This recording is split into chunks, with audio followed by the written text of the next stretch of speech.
Hello, everybody. I'll give you a moment to connect to sound. Hello, and welcome to the Brooklyn Rail's 1259th New Social Environment. I'm Chloe Stagaman, Director of Programs here at the Rail, and I have the extreme pleasure and privilege of being your MC today for a conversation featuring Coco Fusco and Zoë Hopkins. And now I'll introduce today's guest and host. Coco Fusco is an interdisciplinary artist and writer based in New York. She's a recipient of numerous awards, including a Guggenheim Fellowship, a Fulbright Fellowship, an U.S. Artist Fellowship, and a Herb Alpert Award.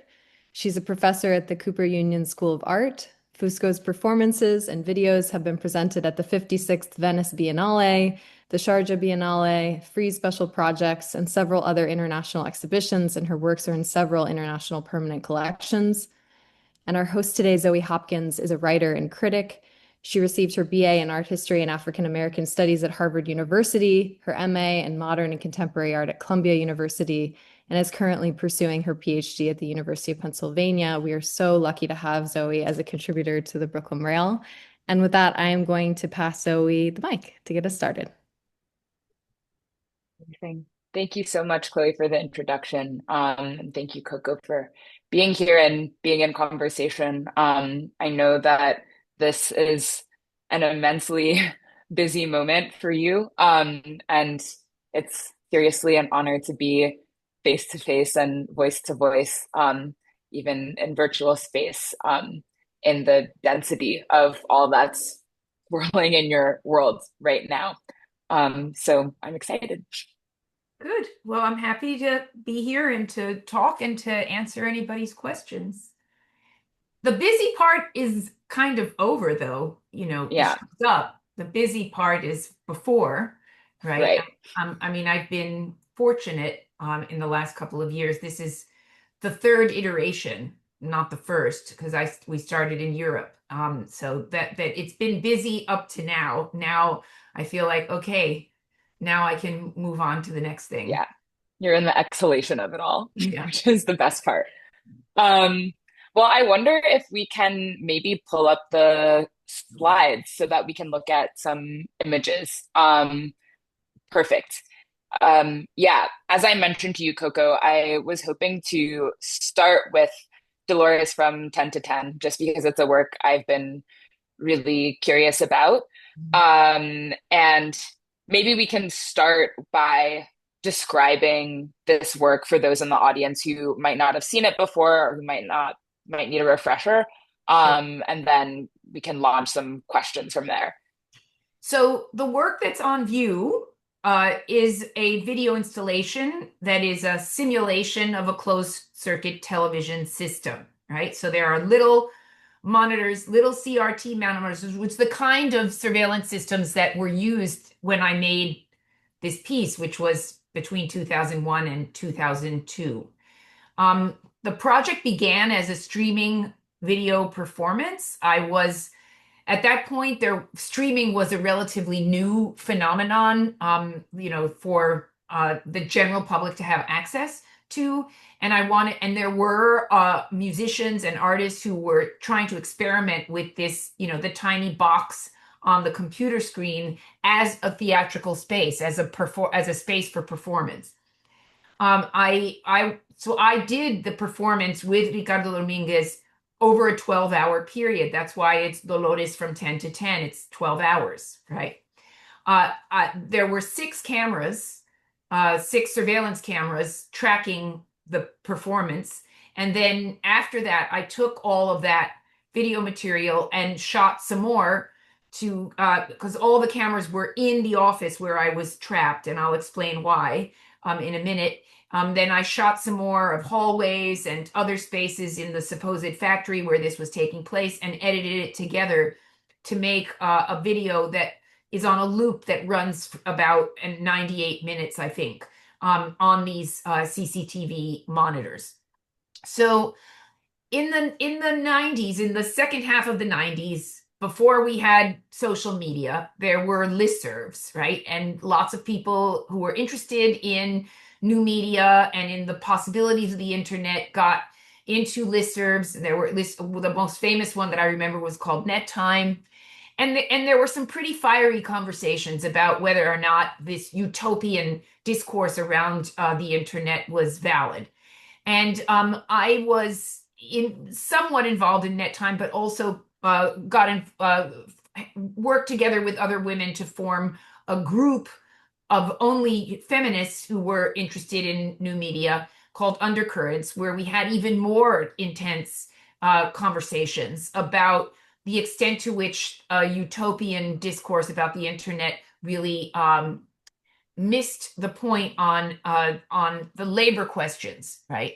And I was particularly interested in the situation of women in the assembly plants that were making all the technology that everybody was so happy about, the computers, the screens, the televisions, the cell phones.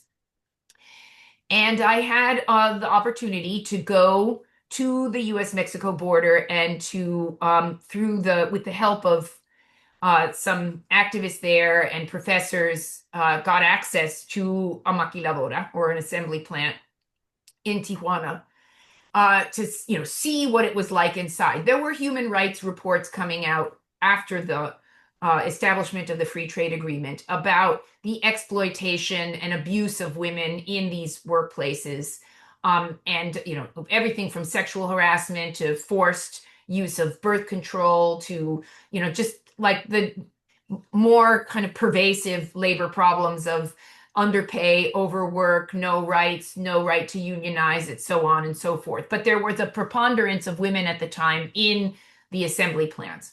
And I also was able to meet a woman named Delfina Rodriguez, who was a maquiladora worker in Tijuana.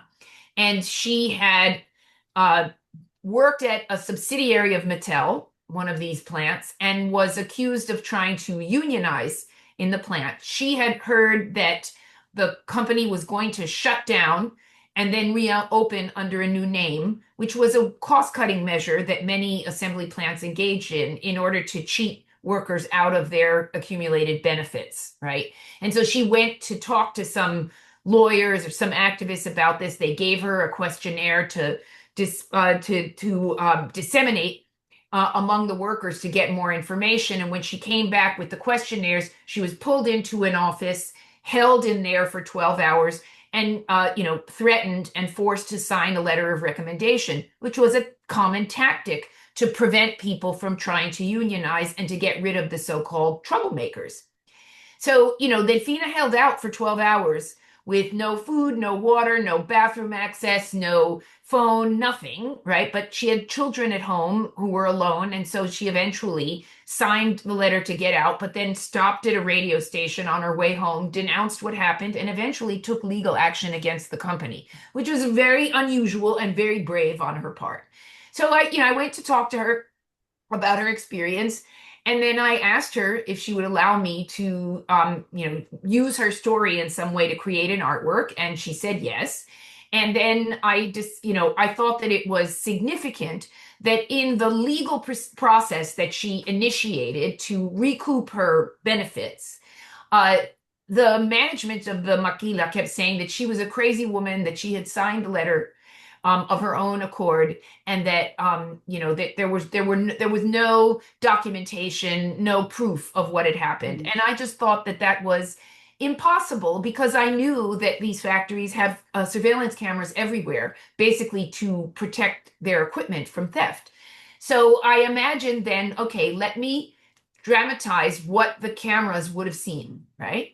Her in the office, people in the hallway, workers going into the bathroom, maybe a management office. And so that's what you see in the video is what I imagine occurring over that 12-hour period. And Ricardo Dominguez, who plays the manager who's coming in to harass me, does a lot of the stuff that Delfina told me that the guys would do. He tries to force me to sign the letter. He insults me. He harasses me. He eats in front of me while I can't eat. He drinks in front of me. He brings a porn magazine and starts talking about pornography. All of this to try to break my will, right?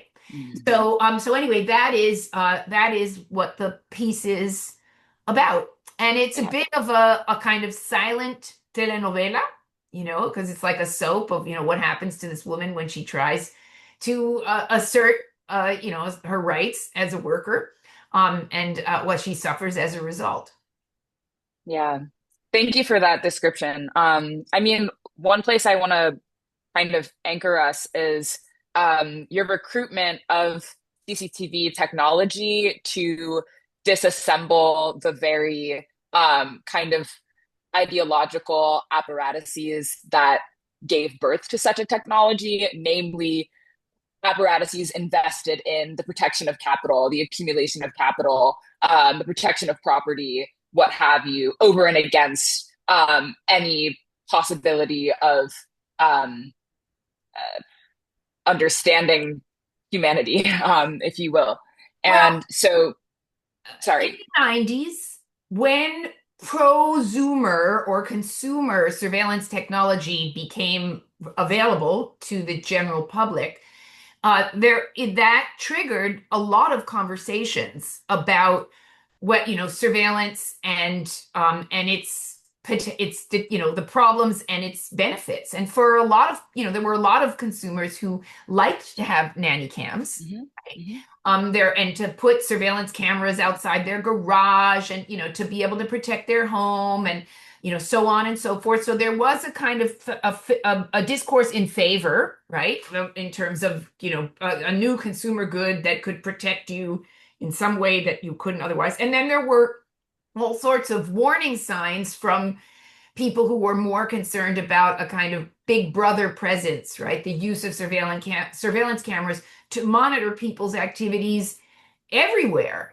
Times Square, there were, groups of artists, activists who were mapping the thousands of surveillance cameras that were installed all over Manhattan, for example. There was surveillance camera players who were doing pieces in the subway, basically performing for the surveillance cameras in the subway. So there was a lot of conversation among artists and intellectuals at the time about surveillance, and also about the way that this consumer technology was sold as a protective device, but also as a way to enter the private lives of people who had, either for money or for pleasure or both, a kind of exhibitionist tendency, because this was the era of Anacam and all these young women who were, making money by like masturbating on camera in their bedrooms, or just sitting around their rooms with, scantily clothed, and having guys sit there and stare at them for hours. And I remember there were graduate students writing dissertations about all this stuff. It was a conversation. And my, contribution was to that was to look at women in the workplace and the use of surveillance in a workplace scenario. Precisely. Yeah. I mean, I think the conversations that you're alluding to in the early 90s have become are still extant and have become, perhaps more trenchant as the elaboration of surveillance capitalism continues to grow and flourish. I think that book by Shoshana, what's her last name? Shoshana Zuboff? Surveillance Capitalism came out in 2018, so not too long ago. But I'm interested in what you do in this video because you're using a technology that is associated with the kind of big brother that you describe and with the investments in property that you also describe to undermine those very systems. And this is something that we kind of see across your body of work.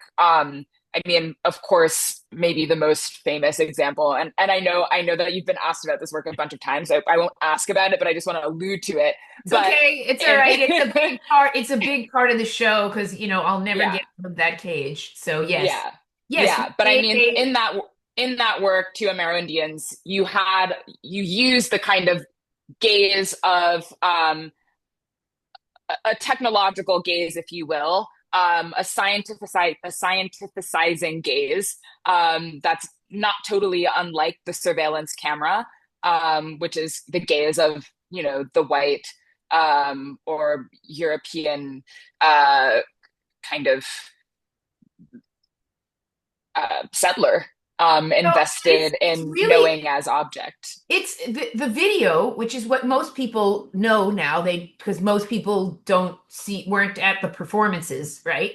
What people see is a video. The video is designed as a kind of mock ethnographic documentary, right? It's Hmm. about, instead of being a study of the Amerindians, it's a study of the audience's reaction to the Amerindians, right? Hmm. So that was what we were playing with, was the ethnographic way of looking at cultural difference and cultural identity and otherness in that piece. Right. Which is not necessarily unrelated to the ethnographic gaze and the gaze of capital, not necessarily unrelated infrastructures.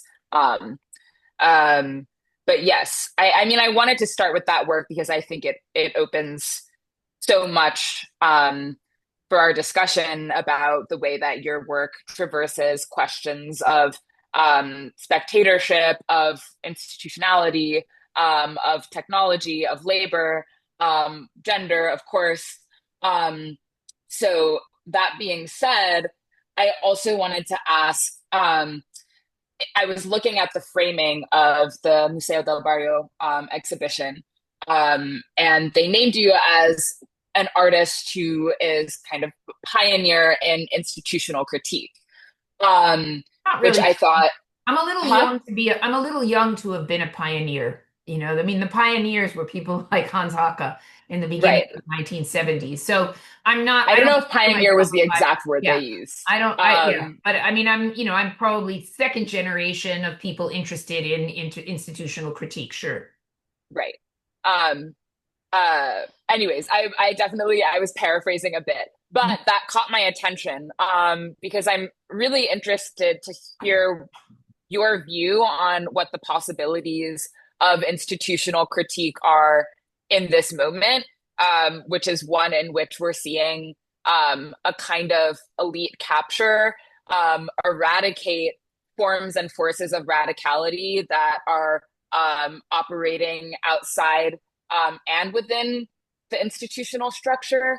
Um, and works like um, works like Dolores from 10 to 10 and The Undiscovered Amerindians, both, I mean, they were made both in the 90s. Or was Dolores early Dolores came a 2000s? little bit. I mean, the conversations Okay, that led me to make it were happened in the 90s, but I right. didn't have the chance to do it. I did Yeah. propose it to an American museum, and the museum at the time was going through its own labor struggles with a primarily female workforce, and so one reaction I got was that this is too close to home. We can't, this is not going to fly here. So, but I did get support to do the piece in Europe. So the performance actually took place in Helsinki, and then I brought the material back to the United States, Hmm. and edited it here. But that was between 2001 and 2002. I see. Yes. But I mean, as you alluded to, the conversations around institutional critique looked so much different in the 90s than they did today, just because the conditions of possibility Well, for such criticism were different. you Um, have to keep in mind where things were in the 80s and 90s, right? In terms of what museums usually showed, what they were interested in, who worked in them, what art history was like. I mean, art history, as far as I'm concerned, was the most resistant humanistic discipline to a post-colonial and to a post-colonial critique. Took it the longest for it to absorb a post-colonial critique and to actually respond with literature that indicated a more global view, right? It was much that discourse entered anthropology and literary studies, a decade or more before art historians finally broke down. And I think one of the reasons why they did was because there were more and more students from the global South asking questions about why they continue to only study white European artists, right? So, I mean, but just as a reason for like where institutions were, where art history was, and what museums were doing. When Fred Wilson did Mining the Museum, it was an unprecedented act of Right. institutional critique. Okay. What nobody had dared to mess around with Les Demoiselles d'Avignon the way he did in a piece of his. Okay. When Jimmy Durham started to make work that satirized the way that museums treated Native American art, that was a shock. When Guillermo and I did the Amerindians, we were vilified by many critics and rejected by a lot of art historians because that had not been done. And even in performance studies, the idea of intercultural meant Peter Brook or Richard Schechner, two white guys traveling to Asia, being participant observers and bringing it back, and making their own version. Okay. So that's where things were. When I first started teaching at Tyler School of Art in 1995 and I went to the slide library, there were 3 slides of works by Black artists: Lorna Simpson, Glenn Ligon, Carrie Mae Weems. That was all. Okay. So, that is not what you find now. And, museums were not, examining their curatorial practices for when artists prior to that had challenged curatorial practices, like when, Hans doing the information show, that being in the information show, but also doing the project at the Guggenheim that was rejected, that was about the connection with fine arts, or when there were questions about the Vietnam War. Those were radical interventions that were not received well by the establishment, right?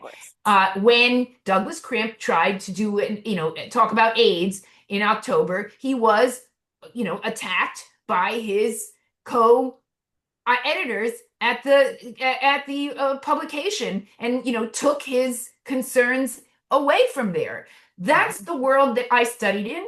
That's the world that I began in. The world we're in now, there are. MoMA has a whole Black Friends of MoMA thing, and they have a curator who deals with African American art. They have a curator who deals with African art. They've got somebody whose job it is to deal with Latin American art. That this is it's a different world, and the same with art history departments are in the upper echelons of higher education have conceded that it might be a good idea to have somebody do African diaspora in their programs. Okay. So this is another world. And also a lot of the gestures of institutional critique that artists started doing are the things that now young curators want to do all the time and do all the time.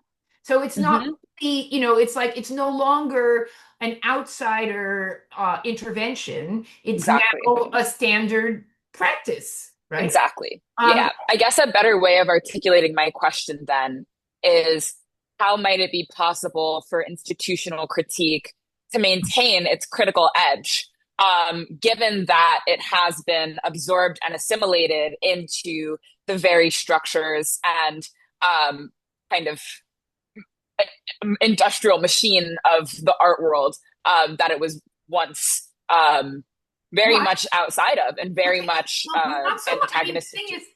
The difference between the artists who are known for institutional critique, like Andrea Fraser, and other artists who have engaged in sort of politicized interventions, is that Andrea is the first one to say it. Her focus is museological practice.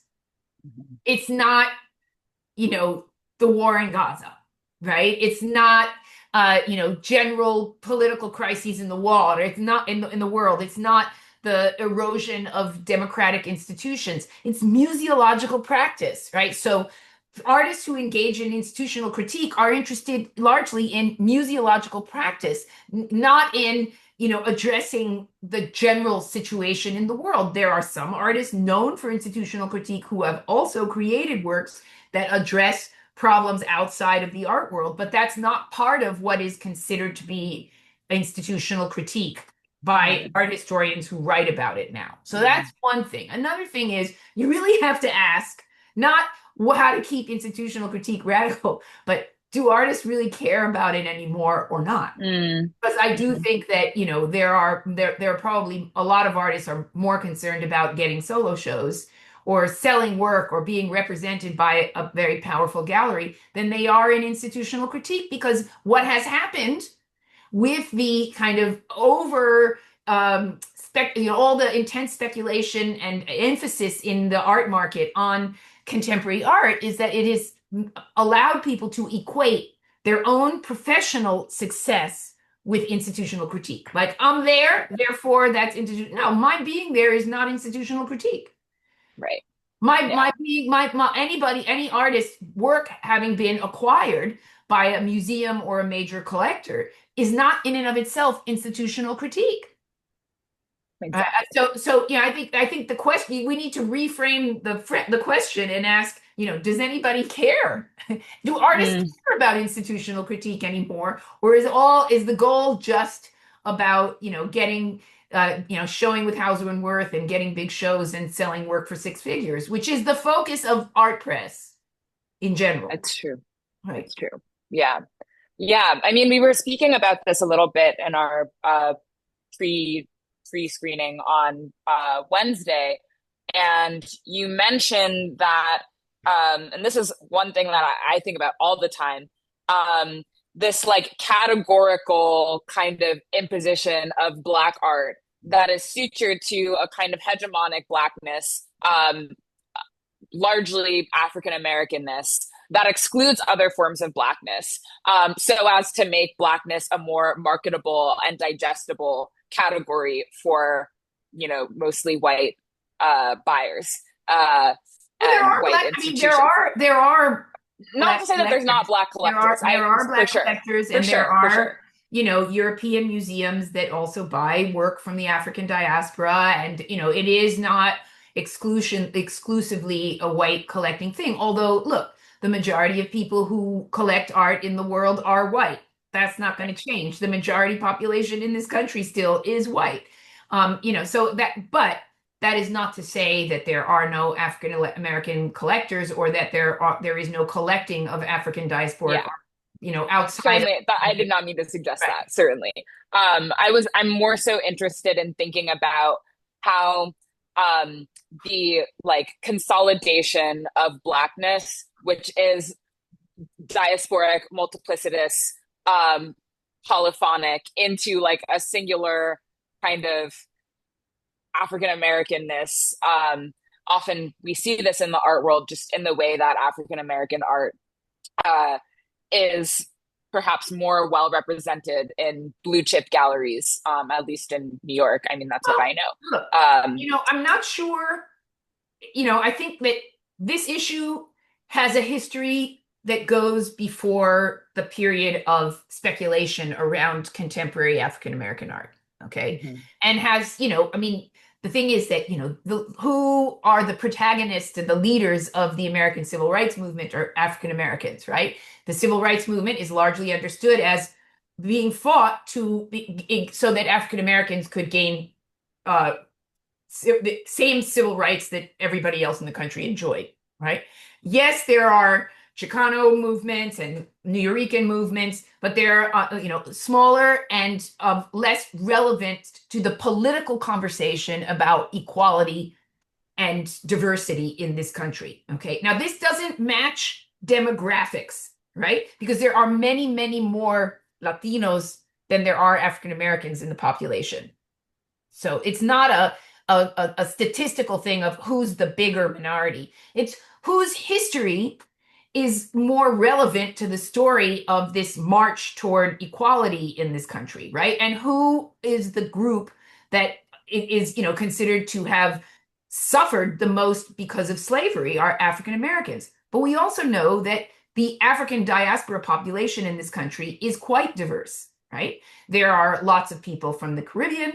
There are people here from Africa also, and there are people from Latin America who are also Afro descendant. But it's a somewhat tense relationship. Sometimes you see it comes up with this idea that, well, the children of immigrants are really the ones who are the Black people at Harvard, not African Americans, like the real Black Americans, as opposed to somebody else. So those things come up in conversation. That there is more emphasis on acquisition of African American art. I just think it has to do with, what collectors consider more relevant, and also, who's gotten more exposure and for longer. I think there is what I mentioned to you in the conversation last week is a very specific thing that has to do with Latinos and Afro-Latinos. Okay? Because there is a tension in the art world to artists from Africa, from sub-Saharan Africa. There's acquisition of Black British art. Now, when I started working with Sankofa and Black Audio in the 80s with Isaac Julian and John Akomfra and their collectives, there was resistance to their presence. It's like, well, these are not the real Black people we should be concerned with. And there was a kind of skepticism about their kinds of experimentation from African-American cultural figures like Spike Lee, like the Hubbard brothers. And there was a kind of protectionism of like, we just fought for a space. Now don't bring these other people from somewhere else. Now that is past. And now it's kind of cool and hip that we have, African artists and Afro-British artists and Afro-German artists, and Latinos a whole other story. Latinos, they're because of a false narrative around the idea that Latinos are a race, right? So the assumption is if you're Latino, you're not Black because you're Latino and Latinos are a race. Latinos are not a race. Latin America is extremely diverse ethnically, racially, and linguistically. There are Afro and descendant people all over Latin America, whether you're talking about the Caribbean, the Spanish-speaking Caribbean, or you're talking about Colombia, or you're talking about Venezuela, or you're talking about Peru, or you're talking about Ecuador. There's Afro-Mexicans, right? There's people also all the way through Central America who are African descendant. But with the Spanish speakers, the assumption here, because of the racialized logic of Americans that is erroneous and false, the assumption is if you're Latino, then you're not Black like everybody else. You're something else and you belong to another race. And that's very convenient economically, right? Because it means that the money can, go get your own money. It basically is the message from in the institutional space. Go get your own money, you're a different race. Go get your own collectors, you're a different race. It is, false that that Latinos are a different race. But you end up with a situation like, for example, Pepón Osorio or Juan Sanchez, not included in MoMA's big book about Blackness that came out a few years ago. No recognition that, and these are people, or Magdalena Campos, or any number of Afro-descendant Spanish-speaking artists, right, who also deserve attention. And now with Brazilians, it's beginning to change. That narrative is beginning to change because of the very hard work that has been done from Brazil and by really brilliant Afro-Brazilian artists who show all over the world and and have made, and their work is now in important collections in museums all over the world. And so the Americans just kind of have to bend and accept, right, that, oh, Afro-Brazilians are Black too. Right. Precisely. There's a great book that I've been working my way through by Lorgia Garcia Peña, where she speaks precisely to the issues that you're describing, and names this term that I've been thinking a lot about, hegemonic Blackness. But anyways, I want to speak about how the question of diaspora, of the all-overness of both Blackness and Latinidad work in your work, and its massive geography. I mean, we've already, in speaking about Dolores, we visited Mexico. And speaking about Amerindians, we've, visited, kind of a vast European continental conception of gazing and voyeurism. Of course, you're of Cuban descent, and have visited the country many times, starting at a very young age. And I'm curious to speak a little bit about your relationship to Cuba as it's developed in your most recent work, where you're looking a lot at Cuban intellectual history and poetry in particular. And I'm really curious about why poetry has felt like the right place to land for you in kind of grasping at the heart of the country. Sure. Okay. So I want to back up a little bit. Yeah. Yes, I'm Cuban American. Um, so what does that mean? One of the things that I have always been extremely critical of is a kind of essentialist notion of identity. I mean, I know Cuban Americans who speak Spanish and are very engaged with Latin culture. I know Cuban Americans who are scholars of Latin American literature and film. And I also know people who are Cuban American or Puerto Rican but raised in the United States, or Colombian raised in the United States, or whatever, who don't speak the language, don't have any connection to the culture, and don't know anything about the history. In other words, there is no like genetic element to this. It is a matter of choice when you grow up in diaspora. And I don't really I don't use the term Latinx. I don't really believe that having, an identity as a moniker is an indication of anything other than, that you want to put some stamp on yourself to be eligible for grants or this or that. For me to engage with a culture that is part of my heritage means to really do it. In other words, to speak the language, to engage with the people, to go to the place, to study the literature, to look at the cinema, to write about it, to try to understand it, to and to participate in political debates, to participate in community activities. Because if I don't make culture a living thing, then it's just, again, a tag. It's meaningless. And so, I know that sometimes alarms people because they want to just say, well, it's all about brownness. I don't know what brownness really would mean to my practice, right? I am a mixed race person, and I'm very aware of that. And I've written a lot about racial representation in American culture and other cultures, but in terms of what that means and how I express myself as an artist, I have to think about it and I have to do work about it. So there's that. You're right. I started going to Cuba as an adult. I mean, I went as an infant, but I don't have a memory of the trip. I just have photographs, right? I attended to family arriving all through my childhood. I was the English translator for older relatives and taught some of my cousins some basic English when they first arrived. So I have a memory of kind of negotiating and being immersed in more than one language and more than one culture from all through childhood, right? But then I met Cuban artists who were visiting the United States in the mid 80s, in 1985, and they invited me to go. And this was my opportunity to have a real relationship with the country and with my peers, which was very important to me, that it not just be, oh, I'm going to visit some cousin I've never met, but more like I'm going to visit the milieu that is the parallel to the one that I'm in where I am.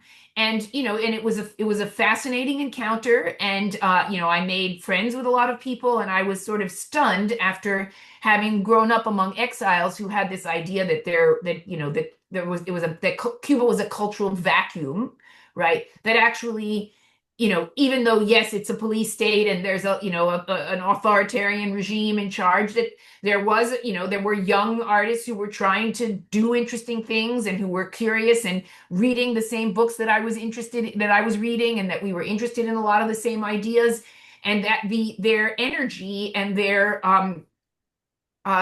endeavors were fascinating to me. And so I began a long journey that has continued, where I have friends who I collaborate with and go down there and do projects and go down. And at the beginning, I was much more cautious about filming, because I did make a documentary with two other people in the 80s, and we got in a lot of trouble and we were harassed all the time by state security. And it was really a problem to move freely with a camera for a long time. And it wasn't until much later basically, in the aughts, right, that in an attempt to attract more tourists to the island, because was a major source of hard currency, that people were not stopped as much coming into the country with cameras and microphones and things like that. So at that point, I saw the opportunity to be able to shoot video, right, on the slide without asking anybody for permission. Once you ask for permission, then they're trailing you everywhere, and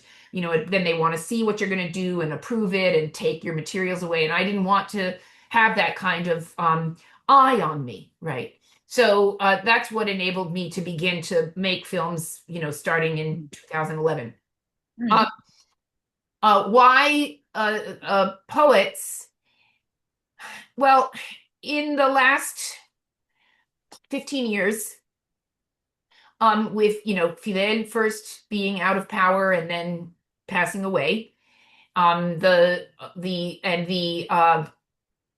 increased access to the internet and to cell phones, and eventually the putting of internet on cell phones, increased the ability of Cubans, particularly young Cubans, to communicate horizontally with each other, to communicate with people outside without so much surveillance from the state, to engage in media production for journalistic purposes, artistic purposes, music purposes, independently of state institutions, right? And in 2011, when the Arab Spring was taking place, there were lots of conversations going on among Cubans inside and outside about, hey, when are the Cubans going to go into their revolutionary plaza and ask for a new government, right? And it wasn't happening. And so that got me thinking about the emptiness of the Plaza of the Revolution, and the significance of that. And so I made a piece that's in the Museo del Barrio show about the emptiness of the plaza with a writer from Cuba, Yoani Sanchez. And then after that, I saw that there were a lot of attempts by intellectuals, particularly younger intellectuals and artists, to rescue, in a way, from oblivion, a history of kind of dissident art practice that was suppressed in the official culture, right? Of writers, artists who either they had fled the country and so then they get erased, or they got in trouble in the country, or they were imprisoned at a time. But you couldn't find books of theirs on sale anywhere or in a library. If you went to the Film Institute, you wouldn't find their films. And there were many people who were trying to, not make sure that history wasn't disappeared, right? Through attempts to make documentaries, to write. And I thought I could contribute. And around this time, after many, many years of speculation about the filming of a kind of Stalinist style show trial of a famous poet in 1971, Alberto Padilla, suddenly a fragment, that film had disappeared. Nobody knew where it was. Everybody knew it existed, but nobody knew where the film was of the confession. And suddenly a fragment of it appears in a documentary by a Cuban filmmaker. And all these intellectuals are like, hey, how'd she get that? Where's the film, right? And so I thought I could build around the fragment to retell that story, which is what I did for the confession. And that was Okwi and Wezor's request that I make something for the Venice Biennale in 2015. And then I thought, I should try to do more of this kind of investigation, look at poets and writers from other periods who went through similar kinds of confrontations with the government. So then I made another piece that's not in the show about a woman poet who, from the 80s, Maria Elena Cruz Varela, who also, in addition to being a poet, formed the first group that kind of defected from the Artists Union and proposed changes to the Constitution of Cuba and created this whole kind of dissident movement at a time when it was very difficult to communicate, and then got in a lot of trouble, and then was, attacked by a mob, and then imprisoned, and, so on and so forth. And I knew that there was a level of understanding of what happened to Reinaldo Arenas But there were parts of that story that had not been treated. And one part of it that I was interested in was that while he was a persona non grata in Cuba, he would have these secret literary salons in Lenin Park. And out of that came the first independent literary magazine in the 70s that was literally done by hand at the time. And then Do you know what it was called? I don't remember what it was called, but then when Arenas and some of his friends escaped in 1980 during the Mariel boat lift, they established the editorial board and made the magazine, and then it was called Mariel, right? Because they had all come with Mariel. So I wanted to find the place in the park where he had done this, which is also where he hid when he had escaped jail at one point. And so I found a friend of his who was still alive and who gave me an idea of where it was. And so we found the spot. And then I brought contemporary poets, actresses who were undergoing the same kind of repression and conflict with the state as Arenas to try to do a literary salon in that same place. Right. And then, then I got the opportunity to make the film about Nestor, who is the only artist who, as a teenager was arrested for his poem, right? Because in other cases, they were accused of being counter-revolutionaries or, with Arenas, they kept trying to say that he was abusing minors and all this. But with Nestor, it was a poem that he wrote as a high school student that got him the prison sentence. So basically, I wanted to contribute to creating a kind of counter history of dissident voices for a young generation, which at that moment was beginning to stand up to the government. So that's where that came. I also think that I was not that into poetry when I was a student. I felt like I didn't really understand poetry, that I could relate to novels and drama much more than I could to poetry. But what I came to understand later in life was that whereas the political discourse around radicalism was kind of debased and exhausted in a place like Cuba and meaningless, right? Because the government goes on and on calling itself a revolution when it hasn't been a revolution since the 1970s, because it's institutionalized itself, and because now there really is no revolutionary gesture involved in having a military dictatorship steal from people, which is essentially what's happening there. So, that rhetoric is, to me, empty, but that I found in the poetry a kind of lucidity and political clarity that I didn't find in other kinds of language. That's why I wanted to, bring back the poems, right? Yeah. And that speak to in a much more sincere way to people's aspirations, right? Yeah, thank you for that answer. I mean, yeah, poetry is my preferred. I read anything, but my favorite thing to read, precisely because it's so searingly precise, and even in its abstraction, in its urgency of tone. Political poetry in particular has a kind of exigency and forcefulness that I think always returns me to clarity around the kind of work that needs to be done.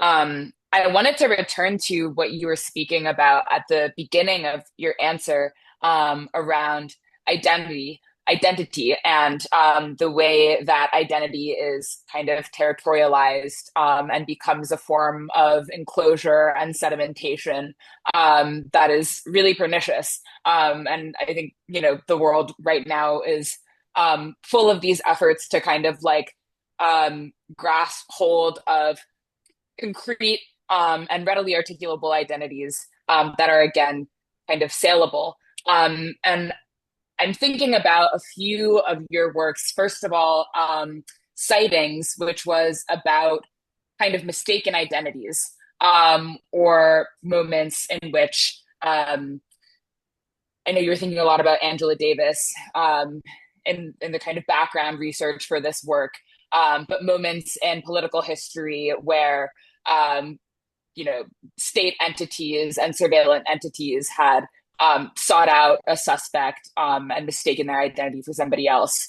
I'm thinking about that one, and then I'm thinking also about Everyone Here is a New Yorker, which is a photography series that you did, thinking about the way that the identity New Yorker is charged with so many different figurations and forms and what have you.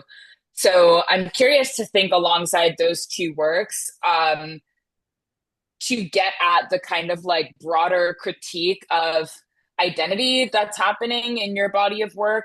I'm also thinking of a really wonderful Texer Kunst essay that you wrote called like Identity Politics in the 10 years of identity politics or identity politics over the years. I'm sorry, the title is escaping me, but I'm wondering if you could speak about what your work is trying to do by way of kind of unsettling the territorial ground of identity and all of the like supposed certainties that lie underneath that ground.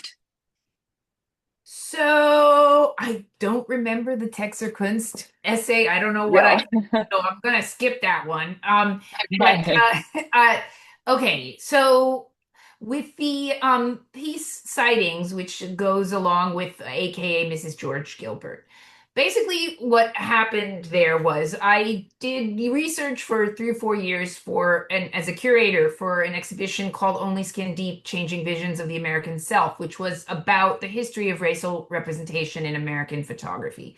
And in that research, I realized that Angela Davis was probably the most photographed Black woman of the 1960s, and that there was an obsession with her, particularly in the late 60s when she was teaching at the UCLA and then came under attack by Nixon and Reagan and was accused of, being part of this, of being an accessory to the murder of a judge. And then she was put on trial and so on and so forth.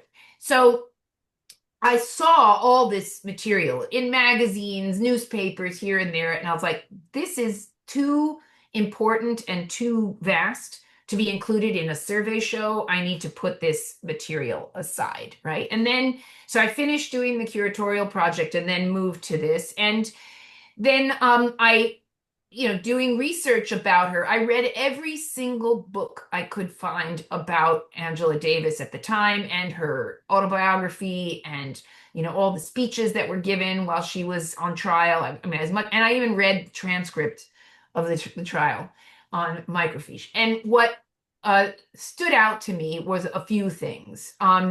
One was that while she was a fugitive, because she did try to escape, right, at one point, when the FBI was after her. There were posters, FBI wanted posters of her all over the place, and there were FBI agents all over the place desperately trying to find her and arrest her. And instead of arresting her, they arrested just about any Black woman with an afro that they encountered, right? And I even met people who told me, oh yeah, my mom or my aunt was arrested, right? So I was like, this was like a disease. Right? And the thing was, at the time, it was somewhat unusual to wear an afro, right? So people with afros did stand out in some way.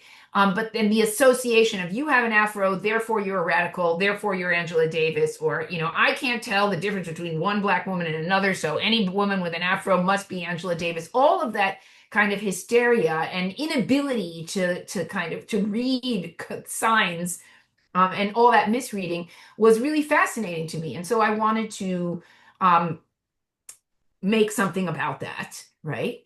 And in addition to that, something that happened after her trial and all that was that during after the death of J. Edgar Hoover, a lot of FBI agents started to confess to what they had done to members of the Black Panthers, to other activists, to Native American, that all this revelation came out about all the surveillance of all of these different activist groups, right? And there was, in some of the accounts that I read from FBI agents were pretty creepy because it sounded almost erotic, their sort of obsession. The other thing that I noticed was that Angela Davis, in her autobiography, talked about the feeling of being watched, right? Of sitting in her apartment in San Diego when she's like a grad student or something, and knowing that there's some FBI agent or some detective or somebody in a car outside her house waiting for her to come out, watching her. Like that sense and sensation of being surveilled was part of her consciousness. So for the video, I invented a character, an agent who is obsessively following her, right? And so part of the story is told from his point of view.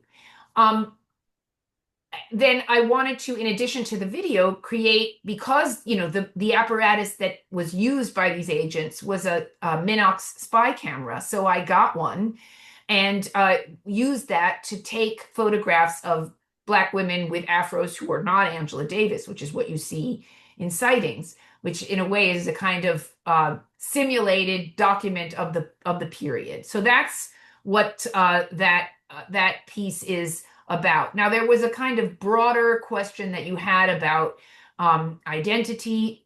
I think that if you want to unpack the problematics of minoritarian identity, I think you have to look at what what the establishment, what mainstream, what institutions, what the dominant culture does to create a sense of what that identity is, right, through a variety of disciplines, whether it's anthropology or different social sciences, or through the lens of different humanistic disciplines, how photographers also reinforce certain kinds of stereotypes about who is whom, right? I looked at in Only Skin Deep a very kind of, the policing of identity around, for example, the Second World War, where big magazines would have spreads on how to differentiate between Japanese and Chinese people or people of Japanese and Chinese descent in the United States to figure out who to intern, right?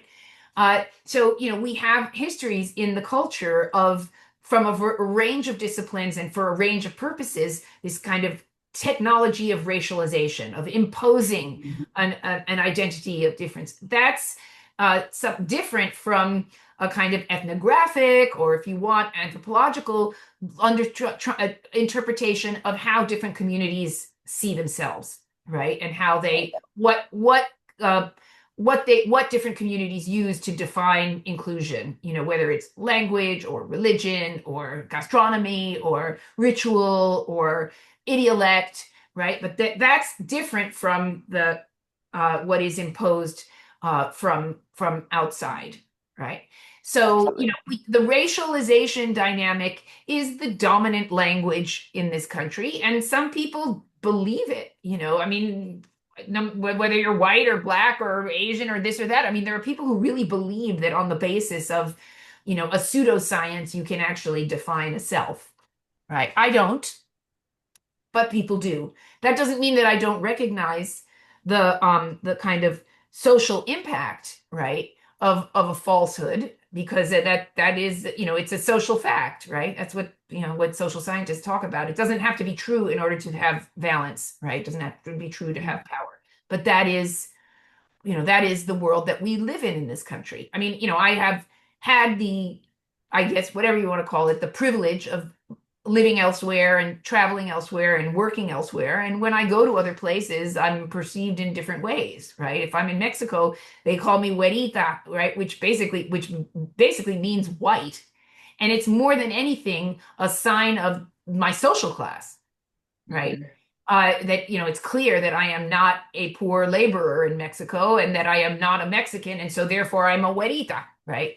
So if I go to other places, I'm, where the term mulatto is not banned or looked down on in the way that it is here, then, there's a whole kind of discourse about mulataje that is projected onto me. And, for good or bad, that is the way it works. So it just depends. When I was a student in Paris, very long time ago, more than 40 years ago, the police thought that I was Moroccan or Algerian. I would always be like, Mademoiselle, vous êtes arabe, and I'd be like, I don't know, what are you saying? Right? But it depends on where I am.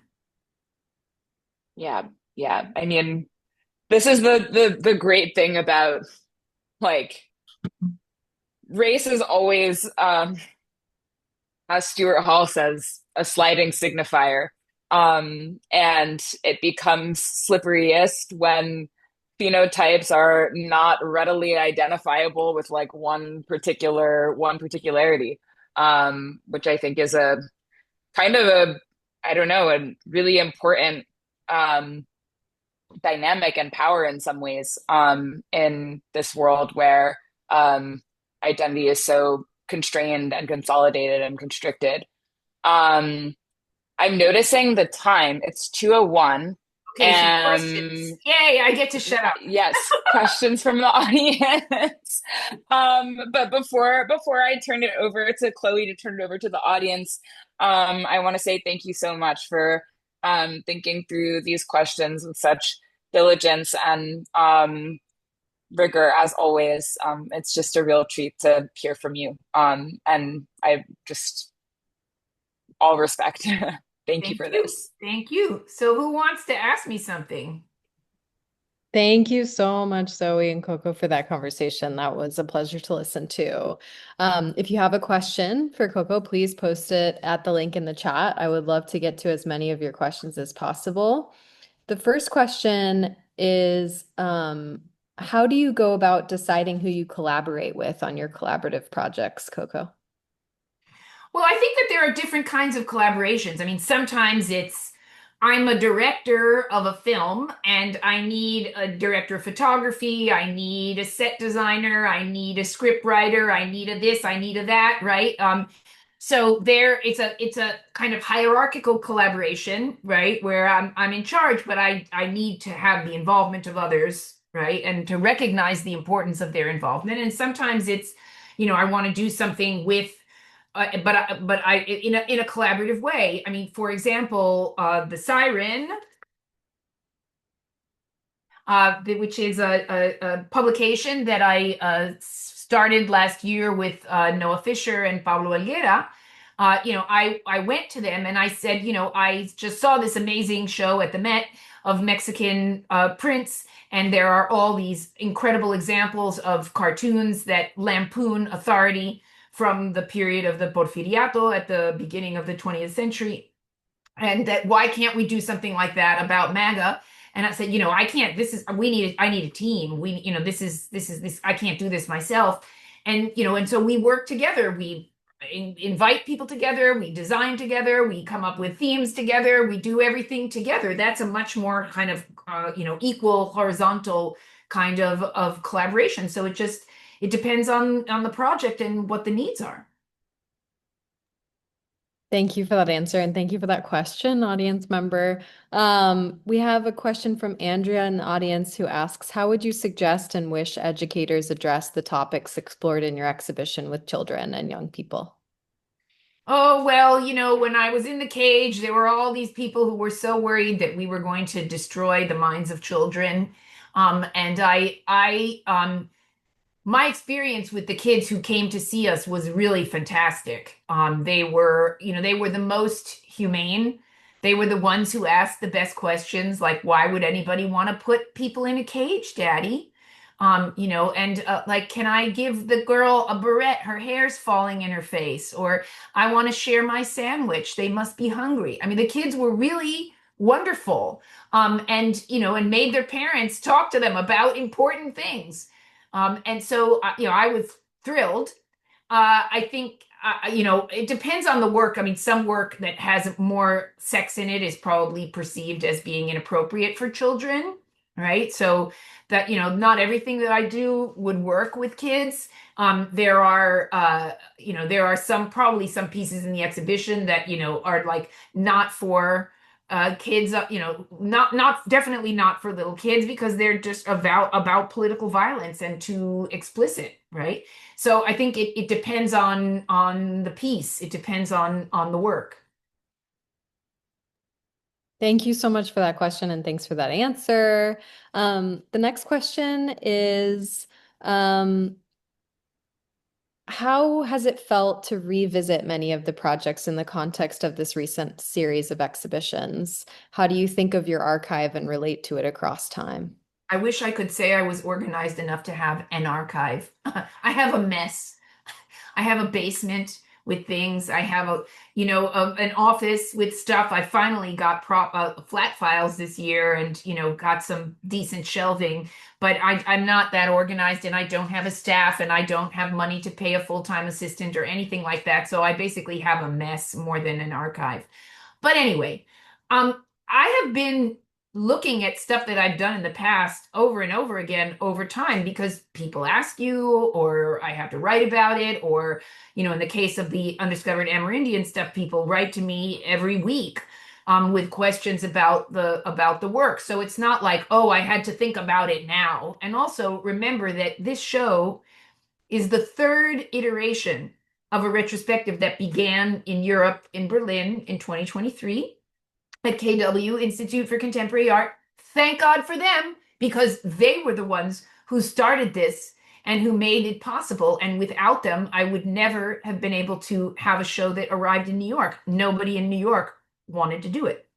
So it started there, and then the second iteration, which is still on view at MACBA in Barcelona, is an expanded version of the exhibition, and that's work that I worked on with Elvira Diangani, who's a really extraordinarily talented museum director and curator and art historian, and I'm very happy with that one. And then now we have this version here. A lot of the same work is in the shows, some not. The one in the version at MACBA is bigger and has a lot more attention to my activist work as an artist and to collaborations with other artists. So, it depends on the show, right? On the location, what you get to see. So, I have to think about, look back all the time. It's not just now. There's a kind of conversation that you have when it comes to curating an exhibition, which is, what goes in, what stays out, right? And then why? And then how do you organize work in a way that makes lines of inquiry intelligible to people, right? What are the themes, right? What's the flow? Is this going to be chronological? Is it thematic? What are the themes? What's important, right? And that then determines what gets included from your body of work. Thank you for that question, and thank you, Coco, for that answer. The next question is from me. I am curious when you knew you wanted to be an artist. Well, I'm not really sure, although, I had a kind of, how to put it, performative inclinations when I was a kid, and, would do like theater stuff with my siblings and cousins when I was really little. And then in high school, did a lot of theater, musical comedy kind of stuff, which is the kind of thing that one did in high school in those days. It was the 1970s. I also started taking some dance classes, but I come from an immigrant family. My mother's idea of what you do with your education was to become a respectable professional and make sure that you have economic security. So she was not at all happy about my interests in the performing arts and in the arts in general.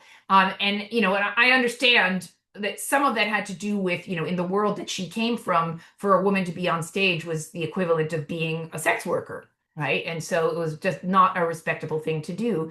And also that because, she arrived in the United States with $25 and grew up poor, that the idea that I would, as she would say, be unemployed and drinking cappuccino like every other idiot on the Lower East Side, which is what she would tell me, that was, that was a fear that was not purely invented, right? And I even though it was hard to hear and, made me worry, I understand where she was coming from. So, and I also had more than one interest, because I did, go on to grad school thinking that, well, maybe, I could do that and art too, and, so on and so forth. But I did have the good fortune of having a professor in college when I was at Brown, who was a filmmaker and visual artist, Leandro Katz, who's still around and, lives now between Los Angeles and Buenos Aires, who was a wonderful mentor and is a wonderful person and also an amazing artist who also went through his own journey, starting out writing poetry as a student of Borges and then coming to New York in the 60s and working for Charles Ludlam and collaborating with all these other artists and being Oiticica's roommate for a while and working in photography and sculpture and filmmaking and experimental filmmaking and curating. And I went to work for him after I graduated from college, and I got to see what it was like to have an interdisciplinary practice, to have a practice that was kind of conceptually driven. I met a lot of artists through him. But more than anything, I came to understand the life of an artist as a result of my being able to be around him and work with him and be friends with him. So I'm very grateful to his guidance. Thank you for that answer. I got a couple of questions while you were answering my question, so we'll end with these.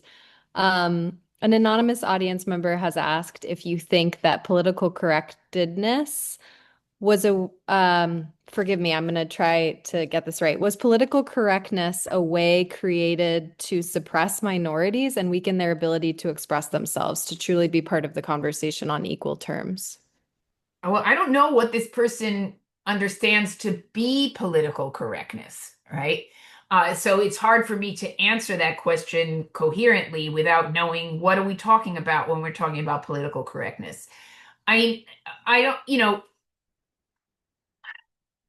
I just don't know how to answer that question because I don't know what you mean by, I know what is in the media, what right-wing pundits say, mean when they talk about political correctness. I mean, usually it's about, people who are not members of ethnic minorities being afraid to say certain things about ethnic minorities for fear of being called out as racist, right? And that is the point of tension is, I'm a white person, and if I say this, I'm going to be whatever, doxxed or shamed or yelled at or, whatever, right?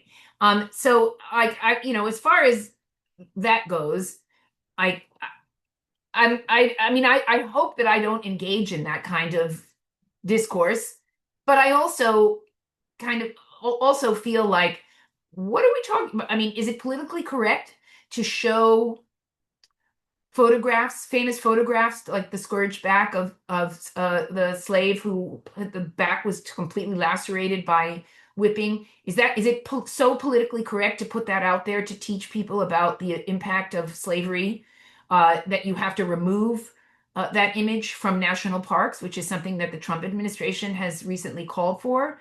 Is it politically correct to have open discussions about lynching? To have open discussions about slavery, to have open discussions about segregation, to have open discussions about the absolutely debased forms of physical violence being carried out against immigrants right now when they show up at immigration court and obey the law. Like, is it politically correct to talk about that? If it's politically like, I don't have any problems with talking about any of those issues. I would have problems with calling that politically correct. And there are people who do say that if you raise any question about injustice, injustice perpetrated against women, against sexual minorities, against ethnic minorities, that you are somehow engaging in political correctness. And I don't see that as political correctness. I see that as American history. And I also see that as a discourse of civil rights and human rights.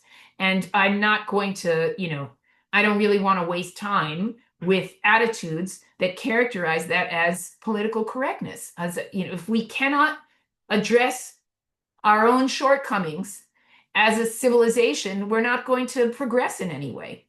I mean, that's just what that would be my response without knowing exactly how this person, what they meant about political correctness. Thank you so much for that answer. And thank you everyone for your questions. We are going to conclude today with a reading, and I'm going to share my screen. Do you want to introduce the reading first? Sure. It's just, once again, this is about from the Siren, right? These are free, by the way.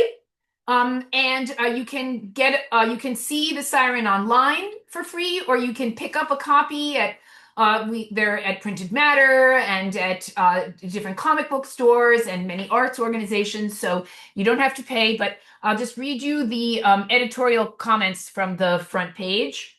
Okay, so MAGA is still on a roll. ICE raids, parent-child separations, round 2. Tariff wars jacking up prices. Mass firings of federal workers. Big bad budget cuts. Millions to lose Medicaid and food stamps. Extortion of higher education and media conglomerates. Attacks on the Smithsonian. The dismantling of civil rights laws. The disappearance of voting rights. The termination of environmental protections. The evisceration of scientific research. And then there is the matter of the $200 million gilded ballroom and the renaming of the Kennedy Center after Melania. Sigh. It's the end of the world as we've known it, which is no laughing matter. That said, the comedians seem to be the only ones around right now willing to poke the bear. While the art world big shots hid from the horrors in the Hamptons this summer, South Park has had a field day making fun of Kristi Noem's Botox face and Trump's teeny weeny. Hats off to them. All the late night talk show hosts have lined up behind Stephen Colbert and are ridiculing Orange Man and his Republican yes men. The world of comedy, a couple of brave musicians, and the governor of California have the temerity to call out MAGA for what it is, an utterly amoral criminal enterprise with appallingly bad taste. The Siren's new issue is our humble contribution to this send-up of MAGA madness. Let's abolish ICE and deport ignorance. That's it. Thank you for that reading, Coco. And please, thank you so much to you and to Zoe for today's conversation. It was truly such a pleasure to listen to, and I'm so grateful to you both for having this conversation on the occasion of the exhibition at El Museo del Barrio. I encourage those of you who are able to please go see the show. We posted a link in the chat to the show, so that you can go ahead and see it. I would also like to thank the Terra Foundation for American Art and Tiger Foundation for sponsoring the NSE program and making conversations like this one possible, and for supporting our archive, where this will be very soon. If you're around next Friday, October 3rd, we are hosting an issue launch party for our October issue at Paulo Cooper Gallery in New York. There's a link in the chat where you can join us. And if you're free on Monday, please join us for a conversation with Monica L. Miller on the occasion of Superfine Tailoring Black Style at the Metropolitan Museum of Art. We're really looking forward to it. And as is Rail tradition, you can now turn on your microphones and say hello and goodbye as you leave. Thank you so much for joining us today. Thank you. Thanks, everyone. Hey, brilliant. Coco. Thank you. Thanks, Be safe. Chloe. Thank Thank you so much. you. Thank you so Thank you. much. Thank you, Zoe. Great Thank you, Zoe. conversation, Coco. Thank you. Jay-Z's Thank like you. so Thank you, Coco. Thank you, Zoe. Thank Amazing you. It as was Right. amazing. Thank you. Right. Thank Thank you. And you. please go see the show. Yes, Looking forward to go see the yeah. show. Thank Congratulations, you. Coco. Bye, everybody. Take care. Thank you. Thank you, Bye. Zoe. Thank you.